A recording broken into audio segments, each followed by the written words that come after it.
নাসাইতে হাদিস এসেছে, আরবাউল লাম ইয়াকুন ইয়াদাউহুন্না সাল্লাল্লাহু আলাইহি ওয়াসাল্লাম, চারটি আমল নবীজি কখনোই ছাড়তেন না। জীবদ্দশায় নবীজি চারটা কাজ কখনো ছাড়তেন না। এক নাম্বার সিয়াম আশুরা, আশুরার রোজা।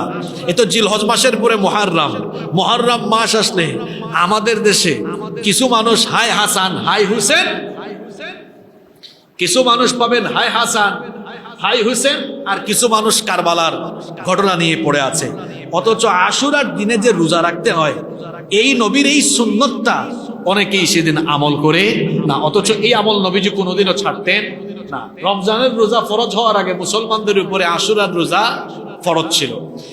এই আশুরার আমল নবীজি ছাড়তেন না। আশুরার আমল কি? রোজা রাখা।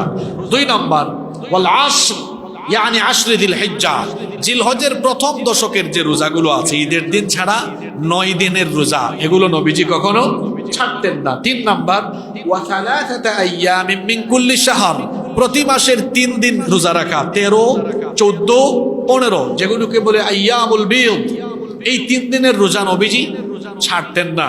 4 নাম্বার ওয়ার রাকাতাইনি ক্বাবলাল গাদা, ফজরের 2 রাকাত, ফরজের আগে যে 2 রাকাত সুন্নাত, এই আমলটাও নবীজি কখনো ছাড়তেন না। এই 4টা আমলের মধ্যে অন্যতম আমল হলো এই যে প্রথম দশক আমরা শুরু করব আগামীকাল থেকে ইনশাআল্লাহ, ঈদের দিন ছাড়া এর আগের 9 দিন রোজা রাখা। এটি ছিল মুহাম্মাদুর রাসূলুল্লাহ সাল্লাল্লাহু আলাইহি ওয়াসাল্লামের অন্যতম একটি সুন্নাত। যদি আপনি একটানা 9 দিন রোজা রাখতে নাও পারেন, আমি বলবো আরাফার দিবসের রোজা অন্তত মিস করবেন না। আরাফা দিবসের নিয়ামত থেকে নিজেকে বঞ্চিত করবেন না।